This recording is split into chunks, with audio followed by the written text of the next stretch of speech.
करती हूं कि वे आए और अपना उद्बोधन दें।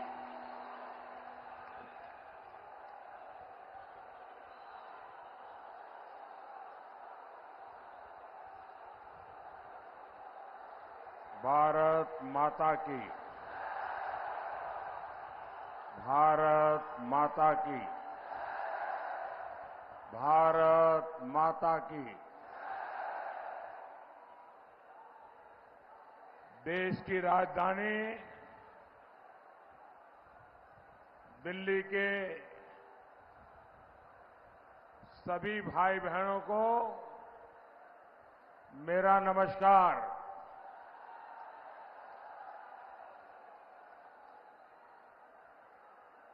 आप सबने इतनी बड़ी तादाद में, और मैं ऊपर हेलीकॉप्टर से देख रहा था, सामने वाले दोनों मार्ग पूरी तरह भरे पड़े हैं।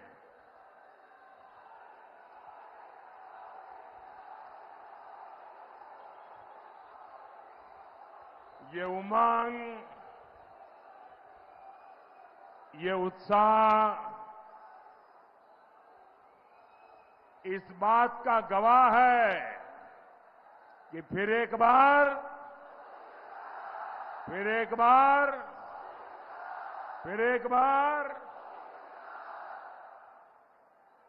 साथियों,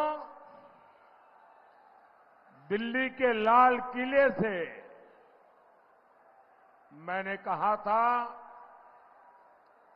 यही समय है, सही समय है। आज 21वीं सदी के भारत के सामने सबसे अनमोल समय आया है।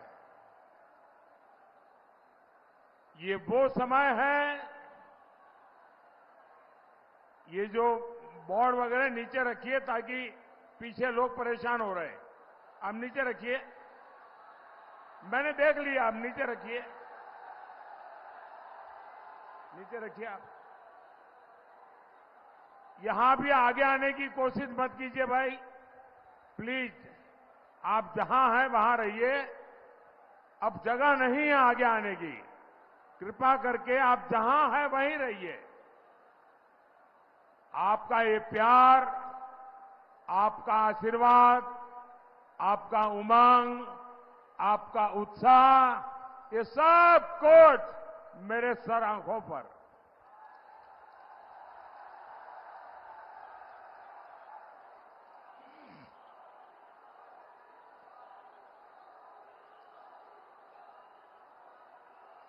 साथियों,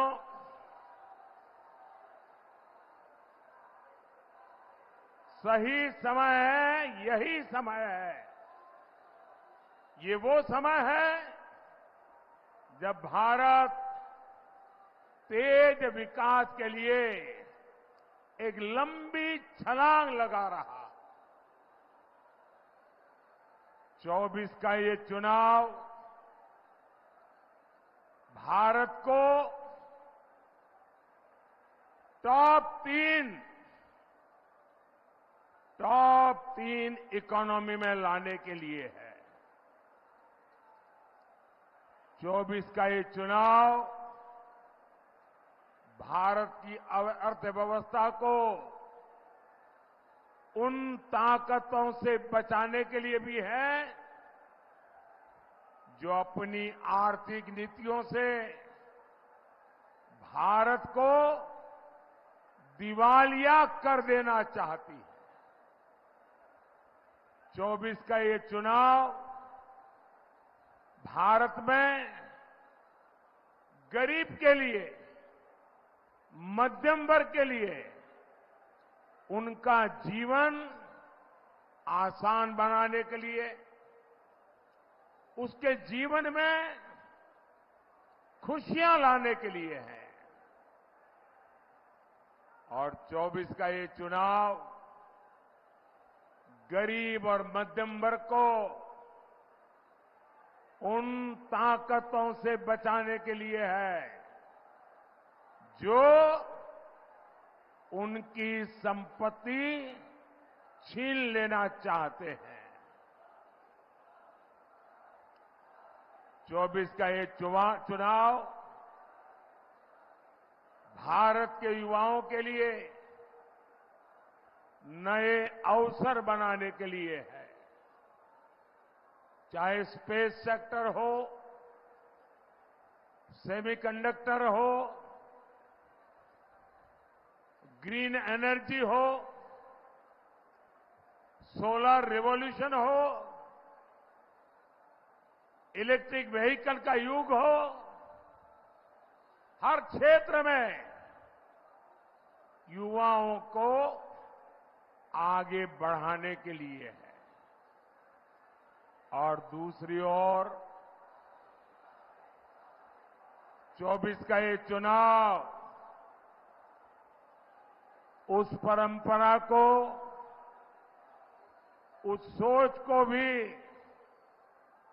हराने का चुनाव है जिसने बरसों तक भाई भतीजावाद, परिवारवाद के चलते भारत के युवाओं का भविष्य बर्बाद करके रख दिया है। 24 का ये चुनाव मजबूत भारत बनाने के लिए है और 24 का ये चुनाव उन ताकतों को परास्त करने के लिए है जो भारत को कमजोर करना चाहती है। तो देश की राजनीति को एक मजबूत सरकार चाहिए। देश की राजधानी को दुनिया में प्रतिष्ठा मिले, देश की राजधानी दुनिया के लिए आकर्षण का केंद्र बने और इसलिए इस देश को चाहिए फिर एक बार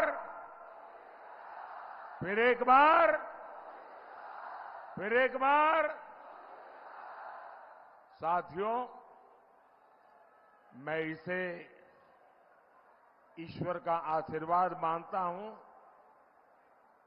कि परमात्मा ने मुझे देश के विकास को तेज गति देने के लिए आपकी सेवा में भेजा है। 50-60 साल पहले मैं अपना घर छोड़ करके निकला था। तब मुझे भी पता नहीं था कि एक दिन लाल किले पर तिरंगा फहराऊंगा।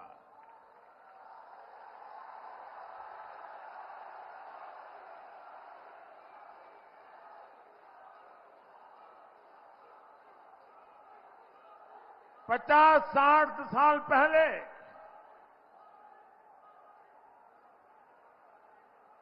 जब घर छोड़ा, सब कुछ छोड़ चुका था, सब कुछ छूट गया था, लेकिन तब मुझे पता नहीं था कि एक दिन 140 करोड़ भारतीय ही मेरा परिवार बन जाएंगे।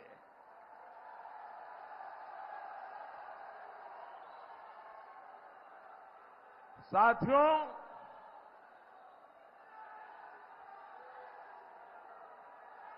न अपने लिए मैं जिया हूं, न अपने लिए मैं जन्मा हूं। मैं आपके लिए और आपके बच्चों के उज्जवल भविष्य के लिए जी जान से खप रहा हूं।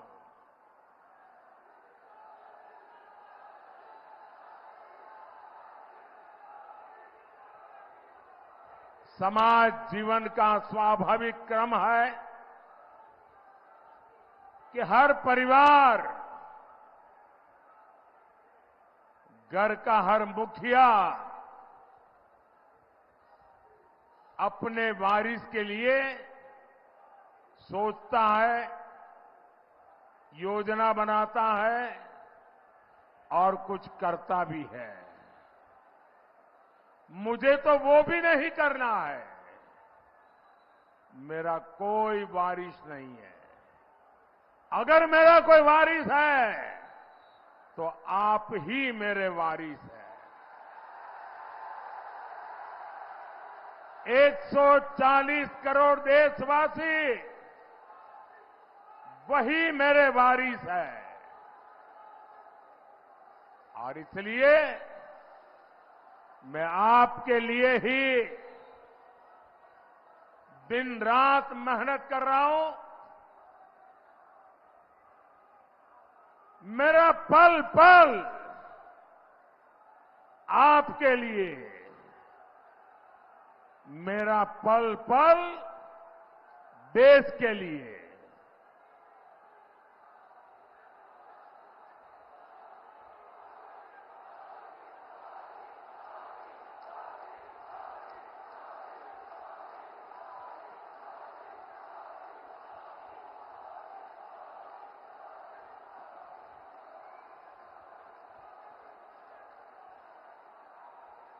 आपके सपने ही मेरा संकल्प है।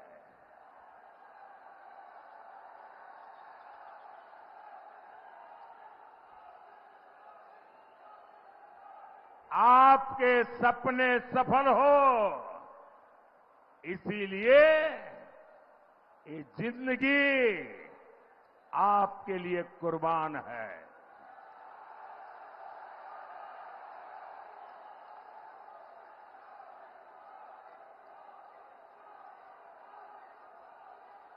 "24 by 7, 24 by 7 for 2047"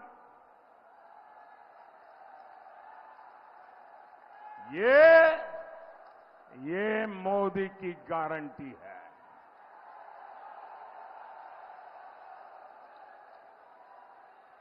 और साथियों, ये पर्दा नीचे करो, पीछे लोगों को दिखता नहीं है भाई। नीचे करिए आप।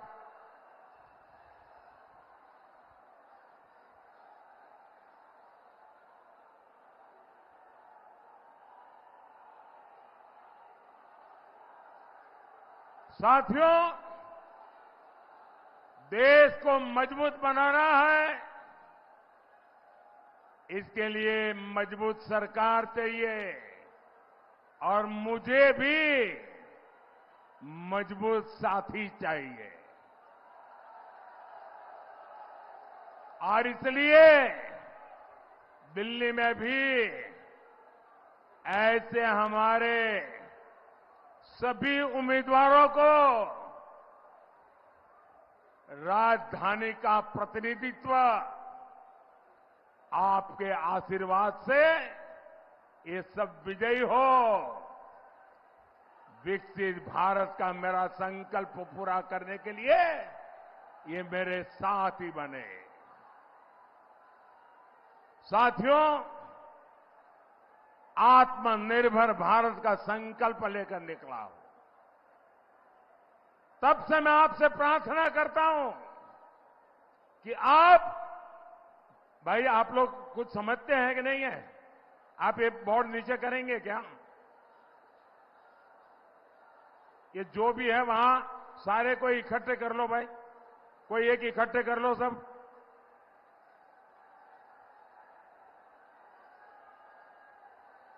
भाई आपका प्यार मेरे सर आंखों पर, लेकिन प्यार इतना मत करो कि पीछे वालों को दिखाई ना दे।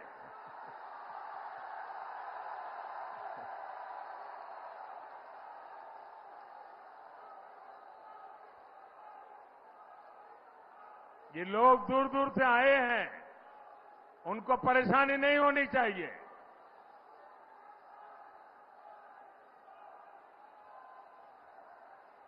साथियों, आप चाहते हैं देश में फिर एक बार मजबूत सरकार बने? आप चाहते हैं दिल्ली के सभी सांसद हमारे जीत करके आए? तो इसके लिए आपको हर बूथ में कमल खिलाना होगा। हर बूथ में कमल खिले, तभी तो देश मजबूत होगा। साथियों, विकसित होते भारत की राजधानी भी विकसित दिखनी चाहिए, विकसित होनी चाहिए। आपने G20 सम्मेलन के दौरान देखा है कैसे दुनिया के शीर्ष नेता दिल्ली को देखकर चकित थे। आज यहां भारत मंडपम और यशोभूमि जैसे आधुनिक कन्वेंशन सेंटर बन रहे हैं। नया संसद भवन हमारी शान और बढ़ा रहा है। नेशनल वॉर मेमोरियल आजादी के बाद देश के जवान इसके लिए मांग करते थे, प्रतीक्षा करते थे। देश का दुर्भाग्य देखिए, जब तक मोदी नहीं आया, दिल्ली में बैठी हुई सरकारों को देश के वीर जवानों के सम्मान में वॉर मेमोरियल बनाने का उनको महत्व नहीं समझ आया।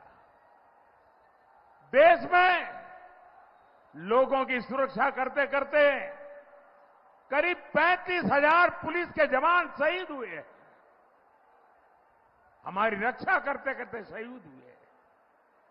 उन पुलिस मेमोरियल के लिए देश के पुलिस के जवानों को 70 साल इंतजार करना पड़ा। मोदी आया तब जाकर के बना। डॉक्टर बाबा साहब आंबेडकर का मेमोरियल। एक परिवार के लिए सब कुछ हुआ, लेकिन इतने प्रधानमंत्री हो गए, उनको स्मरण करने के लिए उनकी राजनीति, उनका परिवारवाद आड़े आया। ये मोदी है जिसकी रगों में लोकतंत्र जिंदा है, जो जीता है लोकतंत्र के लिए, जो खपता है लोकतंत्र के लिए। और उसने देश में पहली बार सभी प्रधानमंत्रियों का म्यूजियम बनाया।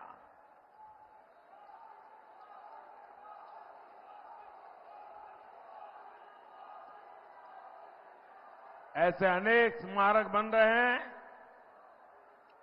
जो आधुनिक दिल्ली के दर्शन कराते हैं। हर शाम जब कर्तव्य पथ पर हजारों परिवार खुशियां के पल बिताते हैं, तब लगता है कि मेरी मेहनत सफल हो रही है। साथियों, मोदी का 10 वर्ष का सेवा काल दिल्ली के इंफ्रास्ट्रक्चर के लिए एक ट्रांसफॉर्मेशन का कालखंड रहा है। मेरा फोकस रहा है ईज ऑफ लिविंग पर, ईज ऑफ ट्रैवल पर। 10 साल पहले दिल्ली में नेशनल हाईवे की लंबाई 80 किलोमीटर थी, 80 किलोमीटर थी। अब ये 160 किलोमीटर से ज्यादा हो गई है, 160 किलोमीटर से ज्यादा हो गई है। इन 10 सालों में 4 लेन के हाईवे, इसकी लंबाई 2 गुनी हो गई है। हजारों बड़े वाहनों को अब दिल्ली में आने की जरूरत नहीं पड़ती। दिल्ली एनसीआर से होकर शानदार एक्सप्रेसवे चारों तरफ बन रहे हैं। 2014 में दिल्ली मेट्रो का जितना बड़ा नेटवर्क था, आज उससे 2 गुना बड़ा मेट्रो नेटवर्क दिल्ली के पास है। आज दिल्ली मेट्रो में हर रोज 65 लाख लोग सफर करते हैं। ये यात्रीगण अब ध्यान दे रहे हैं कि अब मेट्रो का गेट सिर्फ विकास की तरफ खुलता है। और अब तो नमो भारत ट्रेन भी दिल्ली एनसीआर की नई पहचान बन चुकी है।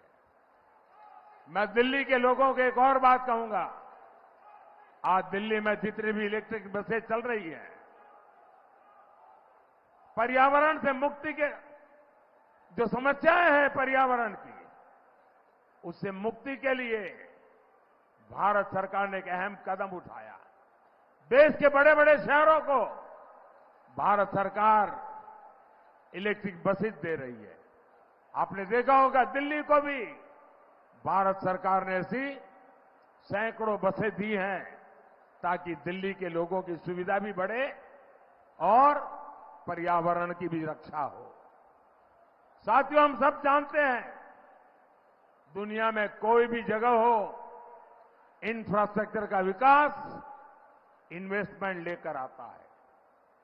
आज छोटे से छोटे दुकानदारों से लेकर बड़े बड़े बिजनेस तक सभी फायदे में है, क्योंकि भारत सरकार दिल्ली का चौतरफा विकास कर रही है। साथियों, मोदी दिल्ली के हर गरीब, हर मिडिल क्लास परिवार का जीवन आसान बनाने के लिए प्रतिबद्ध है। पूरी दिल्ली में पाइप से सस्ती गैस पहुंचाने का काम तेजी से चल रहा है। इससे हमारी बहनों को बहुत सुविधा हो रही है। मुफ्त अनाज की योजना भी लाखों लोगों के बहुत काम आ रही है। सबके घर का सपना पूरा करना भी मोदी की गारंटी है। आप देखिए, एक तरफ अनऑथराइज्ड कॉलोनीज को रेगुलर करने का काम चल रहा है, वहीं दूसरी तरफ झुग्गियों की जगह पक्के घर बनाने का अभियान भी जारी है।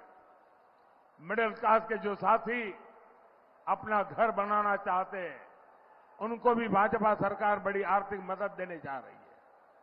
साथियों, गरीब और मध्यम वर्ग की बचत को बढ़ाने के लिए मोदी ने एक और योजना शुरू की है। ये योजना है पीएम सूर्यघर मुफ्त बिजली योजना।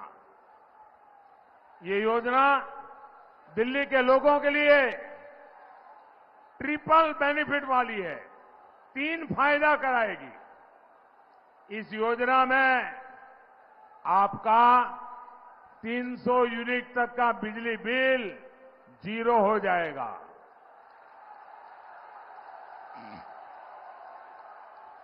बिजली बिल 0। और इसके लिए भारत सरकार 75,000 रुपीज, 75,000 रुपये तक की मदद देगी। और ये ऑनलाइन रजिस्ट्रेशन चालू हो चुका है। इस 75,000 रुपये से अपने घरों पर सोलर पैनल लगाएं, घर में जो इस्तेमाल करने की बिजली की जरूरत है उपयोग कीजिए, और जो अतिरिक्त बिजली होगी वो सरकार खरीदेगी, उससे आपको कमाई होगी।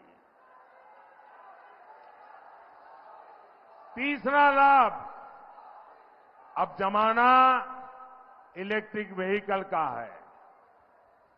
अब पेट्रोल डीजल का जमाना चला गया। अब इलेक्ट्रिक व्हीकल आपके घर में खुद की बिजली, खुद का सोलर प्लांट, आपके व्हीकल का चार्जिंग भी आपके घर में। मतलब दिन भर आप स्कूटर लेकर के, स्कूटी लेकर के, मोटरसाइकिल लेकर के, कार लेकर के अगर इलेक्ट्रिक व्हीकल है तो उसका बिल भी 0 हो जाएगा। भाई और बहनों, राजधानी दिल्ली में हो रहे इन विकास कार्यों के बीच इंडी गठबंधन दिल्ली को तबाह करने में जुटा है। ये लोग राजनीति का लगातार पतन करने के जिम्मेदार हैं। ये लोग करोड़ों देशवासियों का भरोसा तोड़ने के लिए जिम्मेदार है।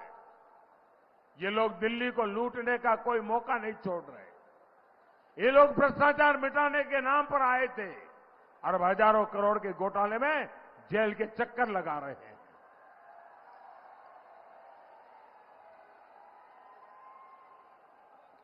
और ये कांग्रेस, ये तो पूरी तरह एक्सपोज हो गई है। पहले कांग्रेस वाले पत्रकार वार्ता करते करते करते क्रेडिट लेने के लिए तूफान मचाए रखा था। वो कहते थे शराब घोटाले के पर्दाफाश का क्रेडिट कांग्रेस को जाता है। फिर शाही परिवार के कहने पर भ्रष्टाचारी को ही गले लगा लिया। कांग्रेस के स्थानीय नेताओं को भी समझ नहीं आ रहा है कि करे तो क्या करे। दिल्ली, हरियाणा, यहां दोस्ती और पंजाब में कुश्ती, ये ढोंग कब तक चलेगा? दुनिया देख रही है कि कैसे एक भ्रष्टाचारी दूसरे भ्रष्टाचारी को कवर दे रहा। साथियों, एक जमाना था जब कांग्रेस पूरे देश पर राज करती थी। उनकी उंगलियों के इशारों से सरकारें बनती थी और गिरती थी। कांग्रेस की 4 पीढ़ियों ने दिल्ली पर राज किया, लेकिन आज ये दिल्ली में 4 सीट तक लड़ने की उनकी ताकत नहीं रही है। कांग्रेस इस सीट पर भी नहीं लड़ पा रही है जहां देश की सौंदर्य है और जहां इनका 10 जनपद का दरबार है। लेकिन फिर भी कांग्रेस का घमंड नहीं टूटा है। साथियों, इंडी गठबंधन वालों ने अपने राजनीतिक स्वार्थ में आपके स्वास्थ्य को भी दांव पर लगा दिया। यहां केंद्र सरकार के अस्पतालों में 5 लाख रुपए तक मुफ्त इलाज हो रहा है, लेकिन इंडी वालों ने यहां आयुष्मान भारत योजना पर रोक लगा रखी है। मोदी ने अब तय किया है हर परिवार के 70 वर्ष के ऊपर के बुजुर्गों को भी मुफ्त इलाज की सुविधा मिलेगी और इससे परिवार के खर्च में बहुत बड़ी राहत होगी, बहुत बड़ी बचत होगी। लेकिन इसका फायदा दिल्ली सरकार के अस्पतालों में आपको नहीं मिल पाएगा। ये लोग दिल्ली के एक भी बुजुर्ग को भारत सरकार की योजना का लाभ नहीं लेने देते। मेरा आपसे अनुरोध है, 70 साल के ऊपर के सब लोगों को मिलिए, उनको बताइए कि मोदी ये देना चाहते हैं, लेकिन ये दिल्ली की सरकार रुकावट बनी है और एक भी बुजुर्ग का वोट ये इंडी गठबंधन वालों को जाना नहीं चाहिए।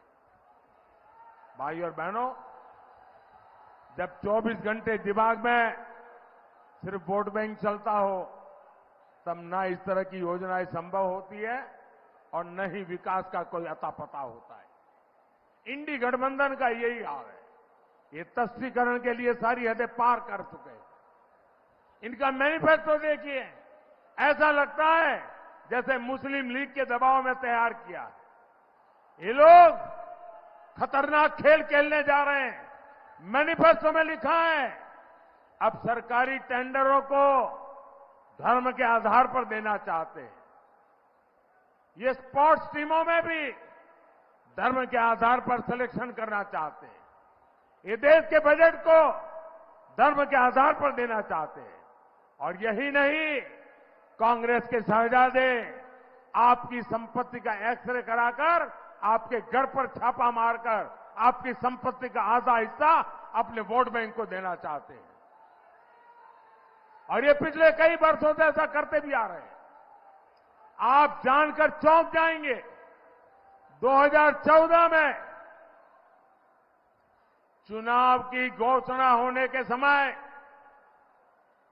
वोट पाने के लिए डॉक्टर मनमोहन सिंह जी की जो रिमोट वाली सरकार चलती थी, मैडम सोनिया जी सरकार को पीछे से चलाती थी, उन्होंने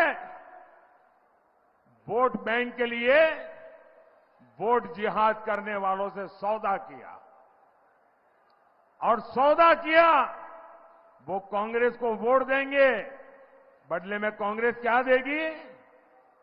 दिल्ली के लोगों की संपत्ति, हिंदुस्तान के लोगों की संपत्ति, भारत की महान विरासत, 123 प्रॉपर्टी, 123 प्रॉपर्टी रातों रात वोट पाने के बदले में वक्फ बोर्ड को सौंप दी गई थी। ये आपकी प्रॉपर्टी है दिल्ली वालों। 123 प्रॉपर्टी, एक दो नहीं, एक ही निर्णय में। और मकसद यही था कि इनका वोट बैंक खुश हो और चुनाव में उनको फायदा हो। ये संपत्तियां दिल्ली के प्राइम लोकेशंस में है, जहां एक एक गज जमीन की कीमत कई कई लाख रुपए है। क्या इस लूट को दिल्ली के लोग बर्दाश्त करेंगे क्या? क्या ऐसे लोगों को माफ करेंगे क्या? इनको चुन चुन करके साफ करेंगे कि नहीं करेंगे? भाई और बहनों, ये मौका परस्त गठबंधन तुष्टीकरण के लिए देश में हिंसा भी फैला सकता है। याद कीजिए, सीएए कानून आया था तो इन्होंने दिल्ली को महीनों महीने तक बंधक बना दिया था। पहले रास्ते रोके और फिर दंगे कराए। लेकिन आज पूरा देश ने कहा है कि इनके झूठ का पर्दाफाश हो चुका है। दिल्ली में कई कई सालों से रह रहे शरणार्थियों को भारत की नागरिकता मिल रही है। और अभी ये दो परिवार यहां आए थे, वो प्रताड़ित हो करके आए हुए हैं पड़ोस में से, उनको नागरिकता मिली, वो खुशी जताने के लिए आए थे। और ये कौन लोग हैं? ये हिंदू है, सिख है, बौद्ध है, जैन है, पारसी है, ईसाई है। ये प्रताड़ित होकर आए हैं और इनमें से ज्यादातर हमारे दलित परिवार हैं। इसलिए इनका इतना विरोध किया गया। अभी कुछ देर पहले जो बिटिया मिलने आए, मौका मिला, जो पाकिस्तान से आई थी, भाइयों बहनों, उसे भारत की नागरिकता मिल गई, उसे उज्जवल भविष्य की गारंटी मिली है। इंडी गठबंधन वाले घुसपैठियों के लिए आंसू बहाते हैं, लेकिन जिनके साथ 1947 में जुल्म हुआ, उनको हिकारत की नजर से देखते हैं। साथियों, तुष्टीकरण की जीत में ये लोग पूरे देश को सांप्रदायिकता की भेंट चलाना चाहते हैं। बाबा साहब आंबेडकर धर्म के आधार पर आरक्षण के खिलाफ थे, लेकिन ये खुलेआम कह रहे हैं एससी, एसटी, ओबीसी का आरक्षण धर्म के आधार पर बांट देंगे। साथियों, राम मंदिर को लेकर भी इनका रवैया आज पूरा देश देख रहा है। अब ये लोग अयोध्या में राम मंदिर से जुड़े सुप्रीम कोर्ट के फैसले को पलटना चाहते हैं। ये खुल करके कह रहे हैं आर्टिकल 370 वापस लाएंगे। ये खुलकर कह रहे हैं कि भारत के हमारे परमाणु हथियारों को खत्म कर देंगे। क्या ऐसे खतरनाक गठबंधन को आप एक भी वोट मिलना चाहिए क्या? साथियों, 25 मई को जब आप वोट डालने घर से निकलिएगा तो विकसित भारत का लक्ष्य याद रखिए। आपको पूर्वी दिल्ली से श्री हर्ष मल्होत्रा जी,